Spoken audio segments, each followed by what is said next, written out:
చాలా శాంతంగా కాస్త ఇప్పుడు సినిమా రిలీజ్కి ముందు మీరు సిద్ధంగా కనిపిస్తున్నారు. సో జరిగిన ప్రయాణాన్ని ఎలా ఒక వాక్యంలో చెప్పాలంటే ఎలా వర్ణిస్తారు? సిద్ధం అంటారు. సినిమా చూపించడానికి సిద్ధం. బహుశా మీ సినిమా ట్రైలర్ ప్రకంపనలా లోకేష్ గారి సభకి జనం హాజరు కాకపోవడం అంటే? ఇప్పుడు మా సినిమాలో ఏమో లోకేష్ కనిపించడం ఎక్కువ, లోకేష్కి జనం కనిపించట్లా. అదేంటో అది ఒక విచిత్రమైన కనెక్షన్ అది. సో మొత్తానికైతే నవంబర్ 10న రిలీజ్ అనుకున్న సమయం నుంచి చాలా అడ్డంకులు తొలగించుకుంటూ ఇక్కడ దాకా వచ్చారు. ఫ్రాంక్లీ ఒక 2-3 వారాల క్రితం మాట్లాడినప్పుడు కూడా మీరు కాన్ఫిడెంట్గా ఉన్నారా సినిమా తప్పకుండా రిలీజ్ అవుతుందని? ఐ వాజ్ వెరీ కాన్ఫిడెంట్, ఎందుకంటే because I understand the constitutional rights. Right. So తర్వాత జ్యుడిషియరీలో ఎప్పుడైనా ఎవ్రీబడి నోస్ ప్రాసెసెస్ అనేది మనకి డిలే అవుతుంది. Right. So you can delay but you can't stop అనేది ఐఎమ్ వెరీ వెరీ షూర్. కానీ ఎప్పటి వరకు స్టాప్ చేయగలుగుతారు అనేది it is difficult to predict. అది కానీ యువర్ ప్రిపేర్డ్ అంటే ఈవెన్చువల్లీ ఒకవేళ రిలీజ్ ఎలక్షన్స్కి ముందు అవుతుందా, ఎలక్షన్తో నిమిత్తం ఉంటుందా అనే ప్రశ్న మీలో కలిగిందా? We have all the plans worked out. అంటే plan B, plan C, plan D అన్నీ ఉన్నాయి వర్మ గారి దగ్గర. Absolutely. రైట్. సో రావడం లేట్ అయినా సరే రావడం మాత్రం ఖాయం డిసైడ్ అయిపోయి వచ్చారు.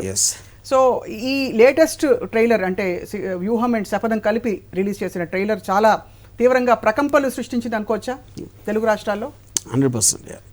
ఏ విధంగా? What is the feedback you got? అదే అంటే because I'm not beating around the bush, I'm just saying crystal క్లియర్గా నేను ఏం చెప్పదలుచుకున్నాను, ఎలా చూపించదలుచుకున్నాను అనేది ఒక క్లియర్గా క్లారిటీ వచ్చేసింది. ఇప్పటి వరకు అంటే ప్రేక్షకులు కోరుకుంటున్న క్లారిటీ ఏంటంటే వ్యూహం శపథం టైమ్ లైన్స్ డిఫరెంట్గా ఉన్నాయి. అంటే ఒక పాయింట్ వరకు ఒక స్టోరీ, కానీ దాని నరేషన్లో ఎలా ఏవేవి అన్ఫోల్డ్ అవుతాయి, నిజంగా జరిగిన ఏ ఘట్టాలు సినిమాలో ఉండబోతున్నాయి అని. సో దాని మీద ఏమన్నా మీరు క్లారిటీ ఇవ్వదలుచుకున్నారా ఇప్పుడు సినిమాకి? ఇప్పుడు ఆబ్వియస్లీ ఒక 2 గంటల సినిమాలో జరిగిన అన్ని ఘట్టాలు చూపించడం అనేది ఛాన్స్ లేదు. సో ఆబ్వియస్లీ నేను ఎంచుకున్న ఒక పర్టిక్యులర్ ఆస్పెక్ట్ చూపించడానికి ట్రై చేస్తాను. ఇప్పుడు రెండోది నిజమైన ఘట్టాలు. ఫస్ట్ ఆఫ్ ఆల్ నిజం అనేది it doesn't have any meaning anymore. ఎందుకంటే అయినప్పుడు మీరు లేరు, అప్పుడు మీరు నమ్మిన నిజం ఉంటుంది.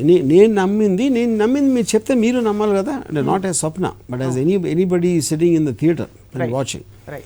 సో నేను రీసెర్చ్ చేసి తీసుకున్న మొత్తం మటీరియల్ నుంచి నాకు అర్థమైన నిజం ఏమైనా జరిగిందని నేను చెప్తున్నా.